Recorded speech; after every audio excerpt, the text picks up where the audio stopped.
वनुसल्ली वनुसल्लिमु अला रसूलिहिल करीम अम्मा बाद फ़अऊज़ु बिल्लाहि मिनश्शैतानिर रजीम बिस्मिल्लाहिर रहमानिर रहीम अस्सलातु वस्सलामु अलैका या सय्यदी या रसूलल्लाह व अला आलिका व अस्हाबिका या सय्यदी या हबीबल्लाह। हज़रात, दर्स कुरान हकीम में सूरतुल फातिहा इस पर गुफ्तगू हो रही थी और गुज़श्ता दो दरसों में अल्हम्दुलिल्लाह रब्बिल आलमीन अर्रहमानिर रहीम पर मैंने चंद गुज़ारिशात पेश की। कुरान हकीम की एक आयत की भी अगर इंसान तशरीह तोज़ीह बयान करना शुरू कर दे और उसके अंदर जो हक़ाइक़ और जो मारिफत के समंदर हैं तो इंसान की ज़िंदगियाँ ख़त्म हो जाएं, इंसान करता चला जाए, बस की बात नहीं है। बहरहाल जितना इंसान कर सकता है और जितनी ज़रूरत है उतना करना चाहिए। आज गुफ्तगू होगी इंशाअल्लाहुल अज़ीज़ मालिकी यौमिद्दीन, और अगर वक्त हुआ तो जो उसके आगे वाली आयतें हों तो अल्लाह पाक ने फरमाया कि जो सारी कायनात का रब है और पालने वाला वही है, वजूद बख्शने वाला वही है, वो बड़ा रहमान और रहीम है। लेकिन उसकी रहमत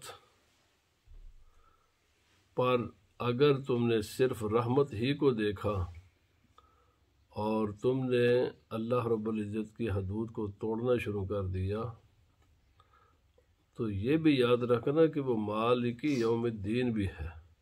वो सिर्फ रहमान और रहीम नहीं है, वो जज़ा के दिन का मालिक भी है। जो कुछ तुम करोगे तुम्हारे हर अमल का नेक का बदला नेक और बुरे अमल का बदला जो तुम्हें पसंद न हो वो तुम्हें मिलेगा।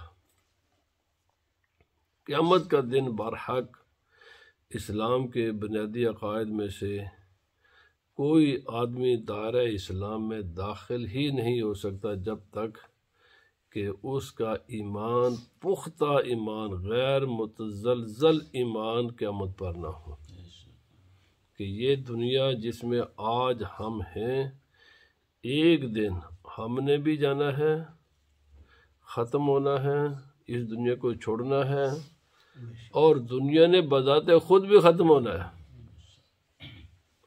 लेकिन ये दुनिया जब ख़त्म हो जाएगी, हम ख़त्म हो जाएंगे तो ये सिलसिला ख़त्म हो जाएगा तो नहीं भाई, ख़त्म नहीं होगा।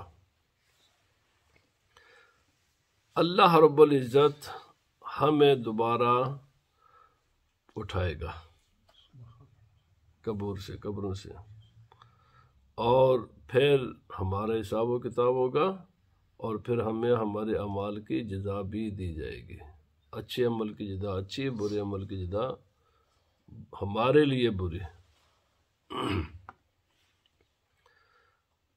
ये मालिकी यौमिद्दीन अल्लाह पाक ने कुरान हकीम में बेशुमार जगह जगह इस चीज़ को बयान फरमाया है। जब हम पढ़ते हैं सूरत अल बकरा की इब्तिदाई आयतें कि अल्लज़ीना युमिनूना बिल गैबी व युकीमूना अस्सलाता व मिम्मा रज़क़नाहुम युनफ़िक़ून वल्लज़ीना युमिनूना बिमा उनज़िला इलैका व मा उनज़िला मिन क़ब्लिका व बिल आखिरति हुम यूक़िनून व मिनन नासि मन युमिनु बिल्लाहि वल यौमिल आखिर। अल्लाह पाक ने फरमाया क़यामत के दिन ये सारी कायनात का निज़ाम जब लपेट दिया जाएगा, ख़त्म कर दिया जाएगा तो अल्लाह पाक फरमाएगा लिमनिल मुल्कुल यौम, दुनिया में दुनिया वालों जो अपनी हुकूमतों पर, अपने मालो दौलत पर, अपने कुव्वत व लश्कर पर फ़ख्र किया करते थे, बताओ आज तुम्हारी हुकूमतें कहाँ हैं? आज तुम्हारी कुव्वत किधर है? आज वो तुम्हारा मालो दौलत किधर है? जवाब देने वाला भी कोई नहीं होगा। फिर खुदा ताला खुद ही फरमाएगा लिल्लाहिल वाहिदिल क़हार, ये तमाम कायनात का मालिक और तमाम कायनात का बादशाह हकीकी अल्लाह रब्बुल इज़्ज़त है, जो वाहिद और बड़ी कुव्वतों का मालिक है। क़यामत का दिन बरहक है और ये होना भी चाहिए, अक्लन भी। एक तो कुरान हकीम ने और तमाम कुतुब समाविया ने इसका वजाहत के साथ बयान किया है। तौरात में भी है, इंजील में भी है, ज़बूर में भी है, कुरान पाक में भी है, दीगर कुतुब में तमाम अंबिया इकराम ने इस दिन की खबर दी है। हज़रत आदम अलैहिस्सलाम से लेकर ता नबी अखरुज़्ज़मान सल्लल्लाहु अलैहि वसल्लम तमाम अंबिया इकराम ने इस दिन की खबर दी है कि लोगों, इस दुनिया की चंद रोज़ा ज़िंदगी पर इस कदर नहीं इतराना, ऐसे तुम ये ना समझ लेना और कि तुम जुल्म व ताद्दी पर उतराओ।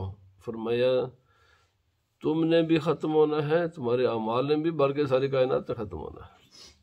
अगर कोई, और ये जो आज बहुत बड़े मसाइल हैं ना, इसका एक बड़ा बुनियादी सबब यह है कि इंसान अपने अंजाम को भूला हुआ है। उसको एक, यानी बाज तो वो कौम हैं जो इसकी ही मुनकर हैं, वैसे इसको नहीं मानते, एलानिया नहीं मानते, लेकिन जो मानने वाले हैं ना,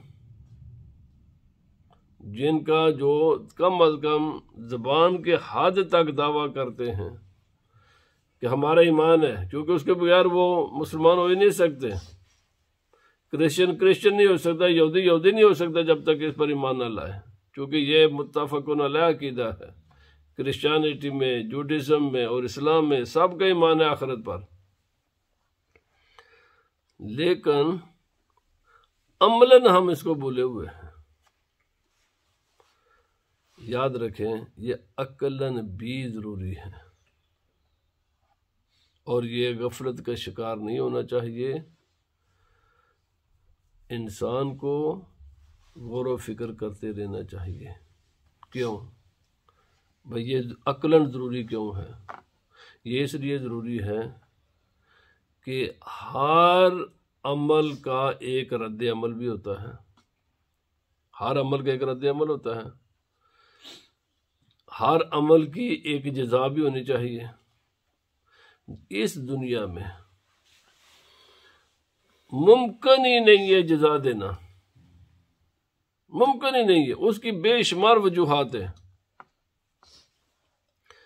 एक वजह तो कई ऐसी मखलूक है जो अदमे कुदरत है उसका सबब, कि इस दुनिया में अदमे कुदरत की वजह से जज़ा नहीं दी जा सकती। मसलन मैं आपको मिसाल देता हूँ, एक इंसान किसी जानवर पर जुल्म ज्यादती करता है, किसी पर, क्या जानवर जो उस पर जुल्म ज्यादती की गई है उसका बदला ले सकता है इंसान से? कई जानवर हैं शायद ले लेंगे, लेकिन जब वो लेंगे ना तो वो भी हाथ से बढ़ जाएंगे। मतलब शेर है, वो आप उसके थोड़ी सी शरारत करेंगे वो आपको वैसे ख़त्म कर देगा, तो पूरी जज़ा तो ना हुई। लेकिन कई जानवर हैं, आप उनको मारेंगे, जो मर्जी करेंगे, वो बेचारे कुछ भी नहीं कर सकते। जज़ा वो होती है जितना अमल उसके बराबर जज़ा। बाज़ जानवर हैं जब बदला लेते हैं तो वो ज़्यादा बदला ले लेते हैं, लेकिन बाज़ जानवर हैं जो बदला ले ही नहीं सकते। अब इंसान ने ये जो कुत्ते लड़ाते हैं, परिंदों को आपस में लड़ाते हैं, ये जो बैलों का मुकाबला करते हैं बिला अपनी सेटिस्फेक्शन के लिए जानवरों का, भाई ये जानवर तो अल्लाह रब्बुल इज़्ज़त ने लड़ाने के लिए नहीं बनाए। वो इसलिए तो नहीं कि आप दो मुर्गों को लड़ाएं और आप मज़े लूटें उनकी लड़ाई से, उनकी चीखों पुकार से, या जानवरों को लड़ाएं, या दो कुत्तों को लड़ाएं, या जानवरों को दौड़ाएं बिला मकसद। ये सब जानवरों पर जुल्म है। लेकिन जानवर क्या जो उस जानवर पर जुल्म किया जाता है इंसान करता है, क्या जानवर उस जुल्म का बदला ले सकते हैं दुनिया में? नहीं ले सकते। यही हाल दुनिया में इंसानों का भी है। बाद इंसान ऐसे हैं कि जो जब उन पर जुल्म किया जाए तो वो बदला ले नहीं सकते। ये घरों में कितनी ख़वातीन पर मर्द हजरात जुल्म करते हैं, और कितनी ख़वातीन हैं जो मर्दों पर जुल्म करती हैं। ये एक तरफा नहीं है, दो तरफा ये मसला है। बाज़ औक़ात मर्द जुल्म करते हैं ख़वातीन पर, और बाज़ औक़ात ख़वातीन जुल्म करती हैं मर्दों पर। लेकिन दोनों फरीकों में से कोई एक फरीक सिर्फ अपने घर को आबाद रखने के लिए जुल्म बर्दाश्त करता रहता है। तो इस दुनिया में तो जुदा ना हुए, उन्हें घर चलाने के लिए उसको बर्दाश्त कर लेते हैं, चलो हमारा घर ना टूटे, बच्चों की जिंदगी खराब ना हो।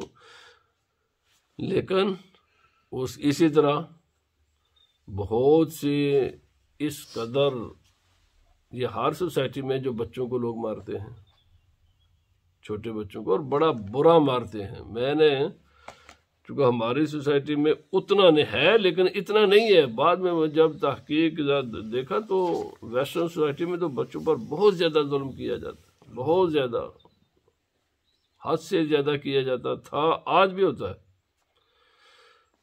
तो भाई एक मासूम बच्चा है, छोटा सा बच्चा है, अभी चंद साल का है, चंद महीनों का, उस पर जुल्म करने, बच्चा क्या ले सकता है इंतकाम अपने जुल्म का? नहीं ले सकता, नहीं ले सकता। जुल्म हुआ है उस पर, लेकिन इंतकाम लेने की उसमें कुव्वत नहीं है, ताकत ही नहीं है उसमें। कभी कभी ताकत भी होती है, लेकिन जितना जुल्म है उतना इंतकाम नहीं लिया जा सकता, मुमकिन ही नहीं होता। इस्लाम में सबसे ज्यादा अदल व इंसाफ है कायनात में, सबसे ज्यादा कायनात में अगर अदल इंसाफ है वो सिर्फ और सिर्फ इस्लाम में है।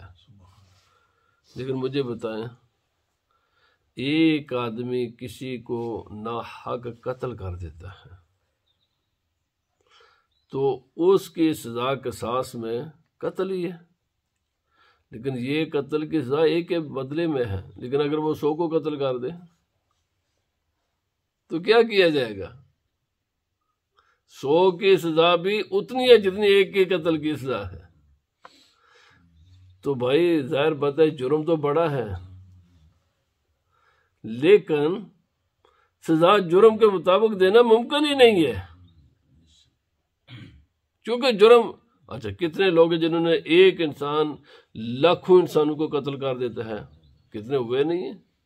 अभी हमारे सामने एक इंसान ने कई कई लाख इंसानों का खून बहा दिया, और नाजायज बहाया। अच्छा, उस लाखों इंसानों के खून का बदला उसे अगर कोई इस दुनिया में इंसाफ कर भी दे तो क्या करेगा? एक इंसान के मुकाबले में कर सकता है ज्यादा से ज्यादा, बाकी इंसानों का खून का बदला नहीं वो इंसान उनसे ले सकता। इसलिए अकल ये चाहती है। इसी तरह अच्छे काम भी हैं। इंसान अच्छा काम करता है, क्या इंसान को उसके अच्छे कामों का पूरा पूरा सिला इस दुनिया में मिलता है? नहीं मिलता। कई इंसान ऐसे दुनिया में बहुत बहुत अच्छे अल्लाह से अल्लाह काम कर जाते हैं, लेकिन उन्हें रिटर्न में कुछ भी नहीं मिलता। अगर मिलता है तो उतना बड़ा नहीं मिलता जितना वो उसके सिले का मुस्तहिक होता है। तो इसलिए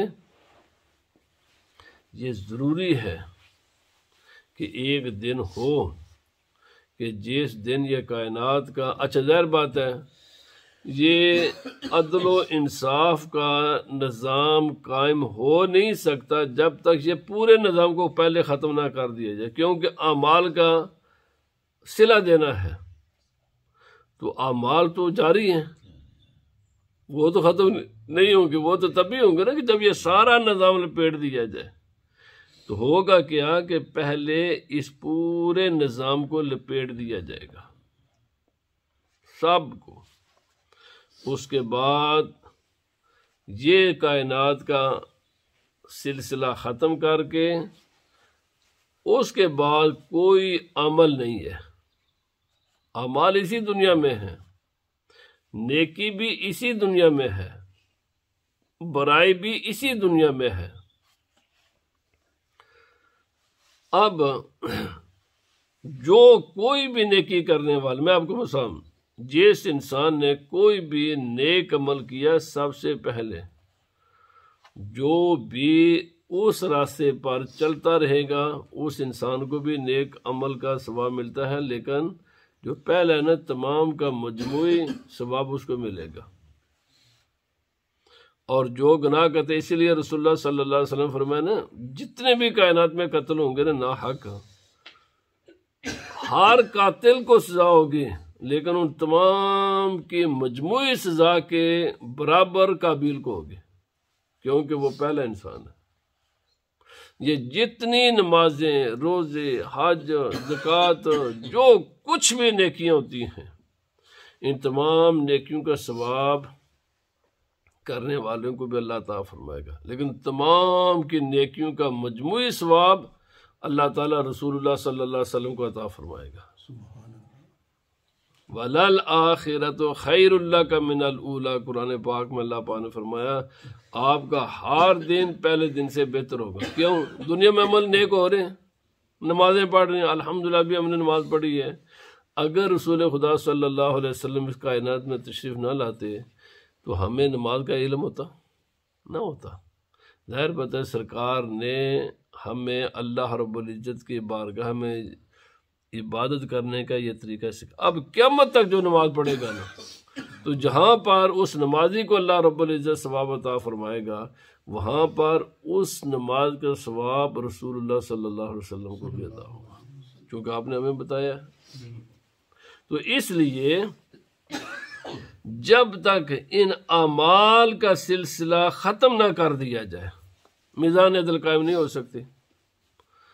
अब ये सारी कायनात का निज़ाम लपेटा जाएगा, और लपेटने के बाद, ख़त्म करने के बाद अल्लाह पाक ने फरमाया नादाउल मवादीन अल क़िस्त, फरमाया हम मीज़ान अदल को कायम करेंगे। और इसी निज़ाम अदल के क़याम के लिए अल्लाह रब्बुल इज़्ज़त ने तमाम अंबिया किराम को भेजा है। लक़द अरसलना रसूलना बिल बय्यिनात व अंज़लना मअहुमुल किताब वल मीज़ान लियक़ूमन नास बिल क़िस्त। अल्लाह पाक ने फरमाया तमाम पैगम्बरों को हमने मोजिज़ात देकर भेजा, और अंबिया किराम को हमने किताबें भी अता की हैं, और एक ऐसा मीज़ान, एक ऐसा यानी क्राइटेरिया तय कर दिया है कि जिसके साथ हक और अदल और इंसाफ को कायम करे। ये सिलसिला बंद होगा। रसूलुल्लाह सल्लल्लाहु अलैहि वसल्लम ने फरमाया जब वो मीज़ान अदल कायम होगा ना, तो वहाँ पर हर नेकी का बदला इंसान को मिलेगा और हर गुनाह की सज़ा होगी। हत्ता कि इंसान तो इंसान है ना, एक बकरी, हदीस पाक में आता है, अगर उसके सर पर सींग है और उसने उस बकरी को मारा अपने सींग के साथ के जिसके सर पर सींग नहीं है, अपनी ताकत का इतना भी गलत इस्तेमाल किया, तो क़यामत के दिन अल्लाह रब्बुल इज़्ज़त उस जो बेसींग बकरी है, अल्लाह ताला उसको सींग अता फरमाएगा, और उससे कहा जाएगा कि जितना इसने तुझे दुनिया में तकलीफ दी, तो भी इतनी आज इसको तकलीफ दे ले। इंसान तो दूर की बात है, जानवरों से भी बदला लिया जाएगा, इंसाफ होगा। तो अल्लाह पाक ने फरमाया मालिकी यौमिद्दीन, उस दिन का मालिक मैं हूँ बंदो। इसलिए अब इल्म के बगैर कैसे इंसान ज़िंदगी गुजार सकता है, जब कि उसको इस दुनिया में अपने हर अमल की तफसील का इल्म नहीं होगा। हर अमल की तफसीलात का इल्म ज़रूरी है कि कौन सा अमल मेरी आखिरत के लिए मुफीद है, फ़ायदेमंद है, और कौन सा अमल मेरे आखिरत के लिए तबाहकुन है। इसलिए दीन कुरान हकीम की तालीम ज़रूरी है और ये हर एक मुसलमान के लिए। इसीलिए तो सरकार दो आलम सल्लल्लाहु अलैहि वसल्लम फरमाया तालबुल इल्म फरीदतुन अला कुल्लि मुस्लिम, इल्म हासिल करना हर मुसलमान पर फ़र्ज है। ये जो हमने आज अपनी ज़ुबानों को और अपने हाथों को बेहंगम कर दिया है ना, सरकार दो आलम सल्लल्लाहु अलैहि वसल्लम फरमाया अल मुस्लिम मन सालिम अल मुस्लिमून मिन लिसानिही व यदिही, मुसलमान वही होता है कि जिसके हाथ से भी और जिसकी ज़बान से भी दूसरे मुसलमान महफूज हों। हर मुसलमान, किसी को इजाज़त नहीं है कि किसी को ज़बान से तकलीफ़ दे, किसी किस्म की भी तकलीफ़ दे, और किसी को इजाज़त नहीं है कि अपने हाथों को इस्तेमाल करे किसी को तकलीफ़ देने के लिए। हम समझते हैं ना कि यानी बाद लोग जी हम किसी को तकलीफ़ देंगे, किसी को मार पीट कर देंगे। भाई अल्लाह के बंदे, अगरचे खुदा ने तुझे औलाद दी है, आप पूरा इस्लाम के लिटरेचर पढ़ कर देख लें, सबसे बड़ी ये जो कुरान पाक में साए ना दुर्रे और कोड़े, वैसे ही वेस्टर्न मीडिया ने एक हवा खड़ा किया हुआ है। हालांकि ये सजा कानून के मुताबिक है, अदल व इंसाफ के मुताबिक है, लेकिन जो फिक़ह में जब इसके पढ़ने कितना मारने की इजाज़त है, इतना मार, एक तो उसका साइज मुतय्यन है। ये जहाँ जहाँ भी साए है ना कुरान पाक में, जहाँ हदीस पाक में, फ़िक़ह की किताबों में, एक तो सजा देने का तरीक़ाकार बड़ा मुतय्यन है। एक एक नुक्ते को प्रेस्क्राइब किया गया है और तमाम सजाओं के बाद एक चीज़ जो बिल्कुल वाज़िहा, ये वो है जो अदल इंसाफ के मुताबिक सजाएं, जहाँ सजा देने की कुरान और सुन्नत ने इजाज़त दी है, आम आदमी को नहीं, हुक्मरानों को, वहाँ भी ये कंडीशनें लगाई गई हैं। इतनी सख्ती से आप कोई सजा नहीं दे सकते कि जिस्म पर दाग पड़ जाए। समझते कि नहीं? कोई भी सजा इतनी नहीं दे सकते। कोई भी आप इवन कोड़े को इस्तेमाल नहीं कर सकते इतने सख्ती के साथ कि आदमी के जिस्म पर वो कोड़ा लगे और इंसानी जिस्म पर उसका बरूज आ जाए, वो नीला हो जाए इंसानी जिस्म, उसकी रंगत चेंज हो जाए। इजाज़त ही नहीं है। ये बेहंगम और इतना मार पीट घरों में जो ना डोमेस्टिक वायलेंस होती है, यानी इस कदर मार मार कर हुलिया बिगाड़ देते हैं एक दूसरे का, या बच्चों का, या बीवियों का, या बीवियाँ मर्दों का, या जो कुछ। भाई ये सरीहन जुल्म है इस्लाम में, इसकी कोई इजाज़त नहीं है शरीयत में। हम ये समझते शायद हम बिल्कुल अनलिमिटेड हैं जी। अच्छा, इसी तरह अगर कोई माँ बाप को बिल्कुल इतना अख्तियार है कि जो चाहे बच्चों को मारे, मैं नहीं जाना, तो ये आपको किसने बता दिया? कुछ शरीयत को पढ़ा भी है आपने? बच्चों को मारने की भी इजाजत नहीं है। जो तो उनके तहजीब को तरबियत के लिए वो इस कदर को ना होने के बराबर चीजें हैं जिनकी इजाजत ही नहीं है, इस कदर। और फिर बगैर उसके बड़ी एक पूरा निज़ाम है सजा का, अब पूरा निज़ाम है। और उसमें यह भी है कि जज नहीं फैसला कर सकता कि जब वो खुद गुस्से की हालत में हो। सजा नाफज करने वाला भी नहीं नाफज कर सकता जब वो खुद गुस्से की हालत में हो। और इत्तला देने दिए बगैर भी सजा नहीं दी जा सकती कि ये सजा तुझे किस जुर्म की दी जा रही है। पहले बढ़कर सुनाया जाएगा, बताया जाएगा ये तूने गलती की है और ये सजा कोई इंतकाम नहीं है, ये तेरी इस्लाह के लिए दी जा रही है कि ताकि तू ये जुर्म दोबारा ना करे। ये जितने तो अर्ज करने का मकसद ये है कि आज हमारी जहालत ने और यानी खुद हमारे दीन को बदनाम करने का बायस हम खुद बन रहे हैं। चूँकि हम जब ये गैर कानूनी हरकत करते हैं, गैर अखलाकी गैर इस्लामी हरकतें, तो हम सहारा इस्लाम का ले लेते हैं, हालांकि इस्लाम इस चीज़ का नाम निशान भी नहीं है।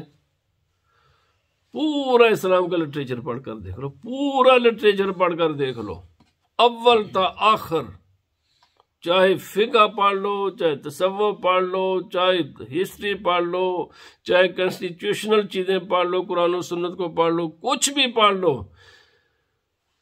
जितना आज घरों में या जो कुछ भी हमारी सोसाइटी में होता है ना, और सहारा हम फिर जाकर दीन का ले लेते हैं, दीन ने इसकी इजाज़त नहीं दी हुई। जो दीन में इजाज़त है और जिस कसर उसके ऊपर पाबंदियां हैं, अल्लाह के बंदो तुम्हें वो पता भी है। अच्छा, जब माँ बाप या कोई भी बच्चे को मारता है तो गुस्से की हालत में मारता है, गुस्से की हालत में सजा देने की इजाज़त ही नहीं है। सबसे पहली बात यह है कि गुस्से की हालत में सजा देने की इजाज़त ही नहीं है। पहले तो अपना गुस्सा ख़त्म कर, नॉर्मल हो, फिर बगैर इत्तला दिए, उसको समझाए बगैर, इन एंड आउट सब कुछ चीज बताए बगैर सजा देने की इजाजत नहीं है। जिसको सजा दी जा रही है उसको बताना जरूरी होता है ये किस जुर्म की सजा है। अच्छा, ये भी इतना काफी नहीं है, वो जुर्म साबित भी होना चाहिए। ये भी नहीं बस बता तूने ये जुर्म किया, अगला आदमी तस्लीम ना करे मैंने ये जुर्म तो किया ही नहीं है। भाई ये पहले साबित करो उसने ये जुर्म किया है, उसके बाद वो मान, उसको चूंकि शवाहिद होंगे ना जी, उसको मानना शवाहिद के साथ साबित किया जाए, बताया जाए, और आसान अंदाज में, खूबसूरत अंदाज में। आप अंदाज़ा लगाएं, नबी पाक सल्लल्लाहु अलैहि वसल्लम के ज़माने अक़दस में एक साहबी पर सजा लागू की गई, तो किसी ने, अच्छा उसके बाद जब सजा नाफज हो जाए, वो मैंने पहले अर्ज कर दिया, किसको साथ देने का अख्तियार है? हुकूमतों का अख्तियार होता है, आमत नास को साथ देने का अख्तियार नहीं है, एक्सेप्शनल मसाइल है। जब सजा नाफज हो जाए, आया उसके बाद उस इंसान को वो जुर्म याद दिलाने की इजाज़त है या उस पर तनकीद करने की इजाज़त है? तो उसको वो गलती याद दिलाना भी मना है और उस पर तनकीद करना भी मना है। हज़रत माइद पर रज़ियल्लाहु तआला अन्हु पर जब तो आपने फरमाया, अगर 70 तुम जैसे नेक परहेज़गार लोगों पर इसकी तौबा को तकसीम किया जाए ना, तुम्हारे 70 आदमी के गुनाहों के लिए इसकी तौबा काफ़ी है, क्योंकि सज़ा एक ही हो सकती है। अगर दुनिया में सज़ा है तो फिर क़यामत के दिन नहीं है, अगर क्या दुनिया में ना हुई तो क़यामत देखे सज़ा एक होनी है। चाहे इंसान के गुनाह की सज़ा इस दुनिया में मिले या आखिरत में। अगर किसी को अपने जुर्म की सज़ा इस दुनिया में मिल गई, फिर आखिरत में वो बिल्कुल पाक साफ सुथरा इंसान होगा। अगर कोई इंसान, अच्छा फिर क्या इंसान को अपनी सज़ा के लिए, यह एक्सेप्शनल केस है, लेकिन बात यह है फिर भी नबी पाक सल्लल्लाहु अलैहि वसल्लम ने फरमाया, अगर तुमसे कोई जुर्म हो गया है तो उसको छिपा दो, ना बताओ। ओ भाई, इस दुनिया में क्यों अपने आप को खामखा सज़ा के लिए पेश करते हो? छिपाओ, उसको छिपाने की हुक्म है।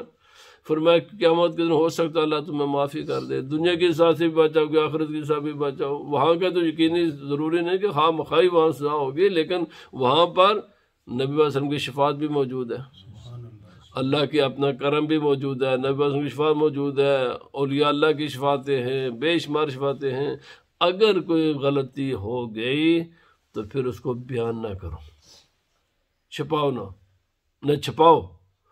हाँ, अगर किसी बंदे का हक है तो खामोशी के साथ वो हक अदा कर दो, खामोशी के साथ। बाद ऐसी किताबें मौजूद हैं कि किसी इंसान ने किसी का कोई माल ले लिया, चूँकि इस्लाम में गुनाह को, आज ये जो है ये मीडिया, ये भी एक बहुत बड़ा शैतानी हथियार है, ये तशहीर करता है गुनाहों की। नेकी की कभी ये तशहीर नहीं करेगा, कभी भी आपने देखेंगे कि नेकी की तशहीर करता हो। मामूली सी भी किसी इंसान से जब्त, हालांकि ये उससे बड़ा जुर्म है, ये उससे बड़ा जुर्म है। किसी मोमिन की इज्जत को उछालना, एक गलत काम के लिए तुमने एक तो, लेकिन उसके बड़ा जुर्म ये करने को उसके भाई मुजरम की भी इज्जत महफूज रहेगी। उसकी इज्जत को तार तार करने की इजाजत नहीं है। बाद ऐसी चीजें हैं, बाद ऐसी चीजें, इंसान से कोई गलती हो गई है तो उलमा ने क्या बेशुमार तरीके बता। मतलब मैंने किसी का पैसा चोरी कर लिया, मैं मिसाल देता हूँ, मैंने किसी का पैसा चोरी कर लिया है, बाद में एहसास हुआ है दुनिया में कि मैंने, अब जाकर मालिक को देंगे तो जुर्म तो जाहिर हो जाएगा, जुर्म जाहिर हो जाएगा।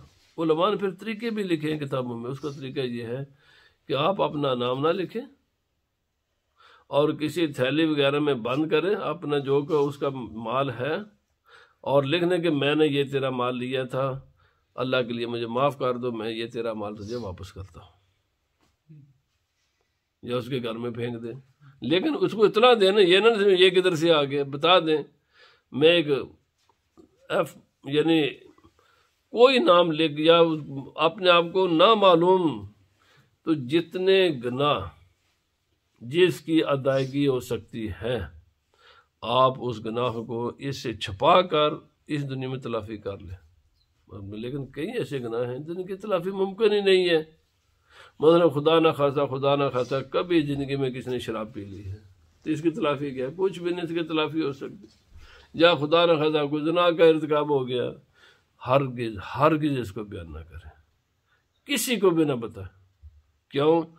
जिस तरह गुनाह करना जुर्म है ना, गुनाह का बयान करना भी जुर्म है, क्योंकि इससे बुराई फैलती है सोसाइटी में। लोग बड़े जनाब बड़े यानी चस्के लगा कर बताते हैं, भाई हराम का एक तो गलत वो तूने काम किया, वो हराम काम किया तूने, दूसरा बयान करना ये भी हराम है। गुनाह को बयान करना भी गुनाह है, गलती हो जाती है, हर इंसान से इम्कानात मौजूद हैं। बड़े बड़े आप तारीख में पढ़े, हज़रत बिशर हाफी रज़ी अल्लाह तआला अन्हु, हज़रत फ़ज़ैल बिन अयाज़ रज़ी अल्लाह तआला अन्हु, बड़े बड़े वक़्त के औलिया अल्लाह हैं। इनकी पहली ज़िंदगियाँ पढ़ें और बाद की ज़िंदगी देखें, अल्लाह के वली हुए हैं और बड़े बहुत बहुत बड़े अल्लाह के वली हैं। लेकिन ये जनाब इनकी पहली ज़िंदगियाँ तो गुनाह में गुजरती थी। लेकिन अगर गुनाह हो गया, छुपाओ, जिस गुनाह की तलाफी मुमकिन है उसकी तलाफी कर दो। मैंने अभी आपने आपको छुपा कर भी कर सकते हैं। जिस गुनाह की तलाफी मुमकिन नहीं है तो उसको बयान कभी भी ना करो किसी के सामने, लेकिन अल्लाह से माफ़ी मांगते रहो। मैंने अभी चंद दो मिसालें पेश किए, ये एक ऐसी चीज़ें हैं। अच्छा, इसी तरह किसी की गीबत कर दी है तो गीबत की तलाफी क्या है? कुछ भी नहीं है। ये उलमा फरमाते हैं, अगर तेरी गीबत की इत्तला उस इंसान तक नहीं अभी तक पहुँची जिसकी तूने गीबत की है, तो फिर इसी जगह पर स्टॉप कर, उसके लिए भी अल्लाह ताला से माफ़ी मांग, और उसे माफ़ी मांगने की ज़रूरत नहीं है, खुद ही इस काम को छोड़ दे और उस जिसकी तूने गिबत की है उसके लिए अल्लाह से माफ़ी मांग, अपने लिए भी अल्लाह से माफ़ी मांग, लेकिन ये गुनाह भी तरक कर दे। लेकिन अगर तेरी इस गिबत की इतला उस तक पहुंच चुकी है तो फिर ये गुनाह माफ़ नहीं होगा जब तक उसके पास जाकर अपने जुर्म की माफ़ी नहीं मांगेगा। तो इसलिए जितने भी ये जुर्म हैं इस्लाम में, मेरा किसी इंसान के बारे में बदगुमानी है तो बदगुमानी की इतला कैसे होगी? बयान करूँगा तो होगी ना। अगर दिमाग में है तो इस दिमाग को साफ कर दे, किसी को बताने की ज़रूरत नहीं है। लेकिन अगर मैंने उसका इजहार कर दिया लेकिन मेरी उस बदगुमानी की इतला उस तक नहीं पहुँची तो मुझे उसे माफ़ी मांगने की कोई ज़रूरत नहीं है। यस, उस तक पहुँच गई ये बात तो फिर उससे जाकर माफ़ी मांगनी पड़ेगी। तो इसलिए बेहतर यही है, आखिरी बात करके ख़त्म करता हूँ। नबी पाक सल्लल्लाहु अलैहि वसल्लम फरमाया, बताओ मेरे सहाबियों, दुनिया का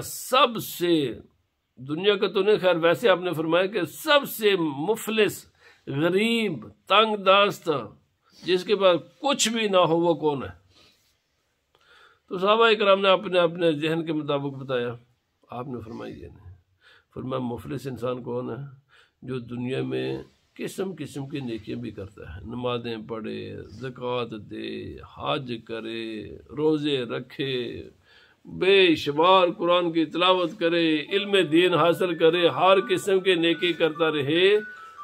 लेकिन क़यामत के दिन जब अल्लाह रब्बुल इज़्ज़त के बारगाह में पेश होगा तो उसने हकूकुल इबाद की भी खिलाफ वर्जी की होगी, किसी की ग़ीबत की होगी, किसी को गाली दी होगी, किसी का माल खाया होगा, किसी को जिस्मानी तकलीफ दी होगी, किसी को रूहानी तकलीफ दी होगी। अब ये आदमी जब खुदा की बारगाह में पेश होगा तो अल्लाह ताला उसे पूछेगा, उसकी इज्जत ये तेरी जिम्मेदारी थी, तूने उसका ये हक क्यों मारा। नबी ने फरमाया ना, 3 चीज़ें मुसलमान पर दूसरे मुसलमान की इसी तरह हराम हैं, बल्कि इससे भी ज़्यादा है। जैसे खाना काबा की इज्जत हमारे लिए, बल्कि इससे भी ज़्यादा है, खाना काबा से भी ज़्यादा एक मोमिन की इज्जत है। कोई एक हदीस नहीं है, बल्कि बहुत सख्त हदीस है इस मसले पर। माल भी, जान भी, इज्जत आबरू भी। किसी को जिस्मानी तकलीफ देने की इजाज़त नहीं है, किसी को रूहानी गाली गलौज की इजाज़त नहीं है, किसी का माल खाने की इजाज़त नहीं है। अब जब जिस इंसान ने ये काम किया होगा तो हकदार अपना हक लेने के लिए खुदा की बारगाह में जाएगा ना, तो अल्लाह ताला इसकी नमाजें, इसके रोज़े, इसके हज, इसके कुरान, ये सारी चीज़ें उसको दे देगा। फरमाया जब इसकी नेकियां जो इसने दुनिया में की होंगी वो सब के सब ख़त्म हो जाएंगी, लेकिन अपने हकूक़ का मुतालबा करने वाले अभी बाकी होंगे। तो सरकार दो आलम सल्लल्लाहु अलैहि वसल्लम फरमाया फिर क्या होगा। फरमाया अल्लाह पाक फरमाएगा कि तेरे हक के बदले में नेकी देने के लिए इसके पास तो कुछ भी नहीं है, अब तुम यूं करो कि अपने गुनाह इसके कंध पर रख दो।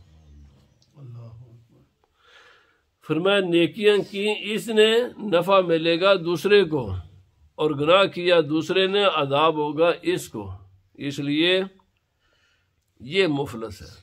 सरकार ने फरमाया असल गरीब ये इंसान है। इसलिए इस दुनिया में इंतहाई मोहतात ज़िंदगी गुजारना चाहिए कि कोई ऐसा हम याद रख लें कि कोई भी अमल है उसकी जज़ा ज़रूर है।